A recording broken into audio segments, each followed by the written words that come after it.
Today it's all about makeup and skincare for mature skin. As we age, our skin changes. We lose things like hyaluronic acid, oil production, and hyaluronic acid that our body normally produces. My name is Jentri and I help women over 40 restore their skin. Thanks for hanging out with me today. Let's start with skincare and then we will move into makeup tips for your mature skin. Whenever you start to see these changes, you might notice more visible wrinkles. This can be from the natural aging process, premature aging, not taking care of your skin or protecting it the right way, which is also under the umbrella of premature aging. Or it can also be from dryness. Whenever you have drier skin, you tend to notice those more visible wrinkles. To the contrary, whenever you have oilier skin, you tend to see those larger pores, which, by the way, pore size is also genetic, despite popular belief. But I will say that you can decrease the appearance of your pore size if you have the right products in your both skincare routine and makeup. Let's start with cleanser and let's move all the way down to your nighttime routine. Whenever you wake up in the morning, if you have mature skin, you don't probably need another cleanser. That's because our skin is already drier, so we don't actually want to lose any natural oils that we have. However, we also don't want to harbor bacteria. So if you sleep with animals, or if maybe you didn't get a real clean night's sleep, let's say maybe the pillowcase was dirty, whatever the case is, maybe you were sweating during the night, which is very common as we age. But if your skin just has a normal, healthy amount of oil and you slept on a nice clean pillow, truly all you need to do is rinse your skin with warm water in the morning and then pat it dry. So when you get out of the shower or the bath, you have that 60-second window, which is really ideal to apply that moisturizing serum. But maybe you took your bath or shower at night, so now we are in the morning time and you're like, well, when do I apply, or how do I apply my products now? So after you rinse your skin with warm water, that naturally softens the pores, because remember, pores do not open or close. That was a belief system that we had a long time ago. Also, the skin doesn't actually breathe the way that we do. We get that fresh oxygen from blood, fresh blood. That's why movement is so important. That's why doing exercises are so important, stretching, anything that gets that blood flow, especially to the face area. I digress. So after you get done rinsing your skin with warm water in the morning time, your pores are nice and soft. You're gonna go ahead and apply that serum if you want. Serum is not necessary unless you are wanting to have pointed results through that serum. I will explain. If you have a serum that has ingredients in it that are not in your moisturizer, that are giving you specific results, i.e. helping you lessen the appearance of dark spots, just giving you an example, like a vitamin C serum, it would make sense to apply it. In addition, a lot of serums do contain humectants such as hyaluronic acid, which is a good practice to use before you apply your moisturizer. The reason for this is because we want to apply that serum first as a smaller molecular size that's able to penetrate the skin a little bit better than heavier moisturizers or oils, and then we apply that moisturizer. Now, the best ideal moisturizer is going to have both humectants and oils in it. And that's because a good moisturizer should really stand alone, meaning even if you forgot that serum or even if you don't have your face oil, that good moisturizer should be able to push moisture into your skin and help you retain it. So a humectant can look like aloe, glycerin, hyaluronic acid, and a facial oil may look like argan oil, olive oil, jojoba, the list goes on, coconut, so many different oils and butters. It just really depends on what your specific skin type and whatever your needs are. If you are more acne prone, you may want to use oils that are lower on the comedogenic scale. If your skin is super parched, super dry, dehydrated, crepey, and you're not acne prone at all, you may be able to get away with using lots of nourishing and wonderful, luxurious butters. and not have it be a problem with your skin. So the next thing you want to do is you want to apply a facial oil. Again, this step, like the serum, is optional based on your skincare needs. Again, that oil is really meant to help lock in, it kind of works as an occlusive agent. It locks in that moisture. So it's really an additional measure that you can use after you apply your moisturizer. But here is the exception. If you're applying sunscreen right after you apply your moisturizer, or let's say your moisturizer has sunscreen in it, it's an all-in-one type of deal, you really want to avoid putting oil on top of it or right next to it, because that oil can break up the formula, which means your SPF isn't coating your skin cells evenly, which can be a problem when it comes to protecting your skin and preventing signs of premature aging that we will often get from the sun and the skin being unprotected. Drop your question down below. I will be happy to help answer any questions you have about this routine, because remember, you are a bio individual. Everyone's unique. You have specific goals and needs in mind. Me telling you exactly what to do will not benefit you if I do not know everything that's going on with your skin. And just remember this, just like even if you go to see a doctor, you live with yourself 24/7. You know your skin inside and out. You know what vibes with you. Don't let someone else convince you that you are wrong. You know if something breaks you out. You know if you're sensitive to something. Now, I will say this. This could be a problem if you're using too many products at one time and you have some type of reaction or sensitivity. You may not actually know what that problem was, and you may be avoiding a whole lot of things that your skin might be totally happy and fine with, but you're scared because you used this handful of products one time, and somewhere in all of those products you had some type of reaction, and now you're looking at all of those products going, I can't use these products anymore, and I can't use these ingredients anymore, which is another reason that you want to be careful about how many products you introduce at one time.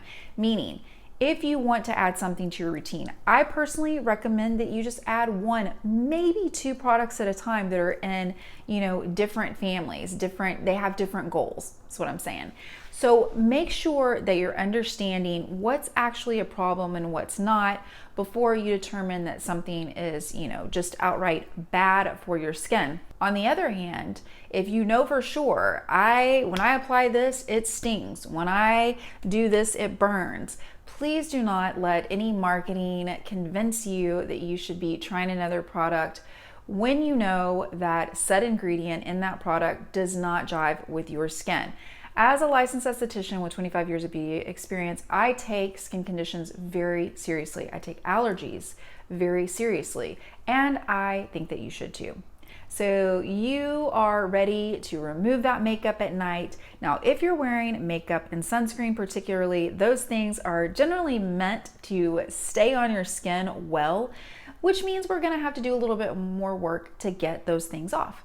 Now, I have made other videos showing you how to remove your eye makeup correctly, your face makeup, etc. You can go back and watch those. But for today, for all intents and purposes, I'm just going to explain to you why you do what you do. First thing that you need to do is make sure that you're double cleansing. That includes the eye area. There's a myriad of ways that you can do this. There's not just one way.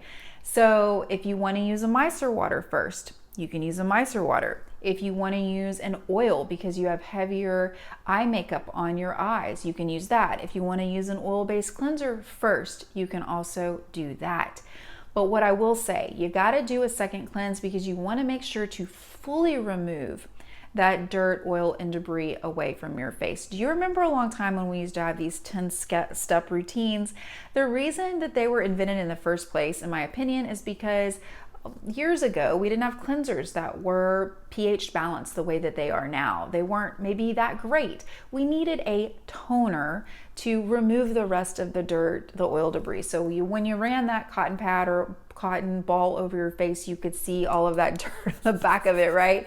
And nowadays, if we cleanse properly a couple times, we normally don't have to do that. Then you can use a toner or a mist, and it can just be sort of an add-on value to you, meaning you can use that toner or mist to give yourself a little splash of some extra goodness. Like, you know, for instance, I like to use a toner with niacinamide. It doesn't interfere with my serums or my moisturizers, or if my skin is feeling a little oily or breakout prone. That's the way I like to use mine. Maybe in the summertime you love a cool mist, a little refresher throughout the day. Maybe you like to use your toner to help your makeup stay on better in the summer. That could work too. So whatever the case is, the double cleansing needs to stand on its own. We need to do a double cleanse to make sure that we are starting off with a really healthy, clean palette to apply our nighttime products. Now, what you apply during the night really depends on your skincare goals, okay? If you feel like you don't need anything, I would say, okay, you know what I mean? It's like different strokes for different folks. The likelihood of it is, though, because we lose all the things that I talked about at the beginning, you're probably gonna feel a little dry. You're probably gonna feel a little dehydrated. Now, do not let that be confused with the type of cleanser that you're using. If your skin feels fine and then you cleanse it with your cleanser and all of a sudden it feels dry and tight, almost like you have cellophane on your face, and you're like, this is a good thing, my skin is squeaky clean, it's supposed to be squeaky clean. I'm here to tell you, you're probably stripping your skin of oil. It should feel clean, but it shouldn't feel squeaky clean, like that sort of so clean that, you know, it's kind of has a shine to it. You really want to preserve your natural oils. So we want clean skin, but we don't want it to feel too tight after we cleanse it. Then we can move on, when we get out of the shower or the bath, into that 60-second window of applying things to help us really retain that moisture. Because as we age, we become more at risk of something called TOOL, transepidural water loss. So you want to make sure that whatever you're doing, and there's no right or wrong here, again, it's whatever works for you, but whatever you're doing, it's helping you retain that moisture. It's not just for the aesthetics, it's also going to make your skin feel a lot better. Just like as if you were to have really dry hands or feet or an itchy stomach because your skin is dry. You're trying to prevent that on your face as well, because that is going to create a healthy skin barrier. When your skin is healthy, it's going to have less of a chance of becoming sensitized, which means you're going to have less of a chance of it being irritated. So that is why we want to have a really healthy skin barrier. So whenever you get out of the shower or the bath, that is the ideal time to apply your serum if you want to. Now, I always recommend that you apply a hydrating night treatment. A lot of you are probably going to be like me and going to want to apply something with retinol in it. If that's the case, and especially if you're over 40 like myself, I'm in my late 40s and beyond, you need to be using something that's also moisturizing. There are so many different retinol formulas on the market now, and there are so many options that include moisturizing agents. So we need to make sure and pick one that has those moisturizing agents in it if you're using retinol, or regardless of what night cream you're using, something with peptides is a great alternative to retinol. If you can't tolerate retinol, that is anti-aging as well. So I want you to use something that's moisturizing, and then if you need that oil, you're gonna repeat. You're gonna put that oil on after your retinol formula. You can also put a really hydrating moisturizer on over your retinol formula. Let's say you have a prescription retinol.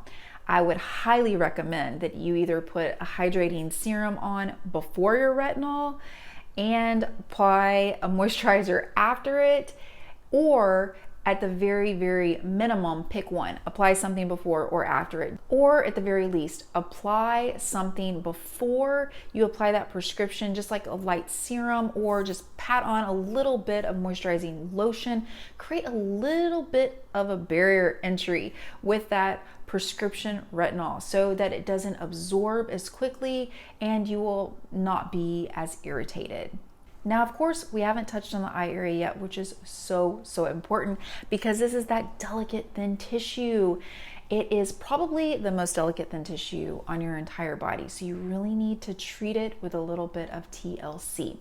During the day, you can apply an eye cream that is very pointed. If your main issue is crow's feet, if it's dehydration, if it's wrinkles, then I want you to apply something moisturizing. If you have a daytime moisturizer that's super moisturizing, you may be able to use that underneath your eye area. I highly recommend you either look at the ingredients, and if you're not that savvy with ingredients, look to the formula to tell you if it's meant to be used on the eyes, face, and neck, like our face butter is, or if it's better just used on the face. This is because there are different concentrations of ingredients in eye creams versus face creams versus body creams. And you want to make sure that you're getting the right dose, the right amount of said product with ingredients around your eye area to really make a difference. If your main focus is dark circles, maybe puffiness, you want to look for something with caffeine, because caffeine will help constrict the blood vessels if it's a vascular issue that can really help lessen the appearance of your dark circles, which will make your eyes appear brighter. A good moisturizer will also make your eyes look a little brighter. And if you have really puffy eyes, look for ingredients like aloe, arnica. Those things are great for depuffing the eye area. If you want to double down on something anti-aging around the eye area, you can get a really hydrating eye cream, and then you can use your hydrating retinol formula, and you can also pat it around the orbital bone area so you can double down on those anti-aging benefits. Set that notification bell, and if you like this type of over 40 beauty, make sure and like and subscribe to my channel. And remember, the more you know, the more you glow. Ciao for now.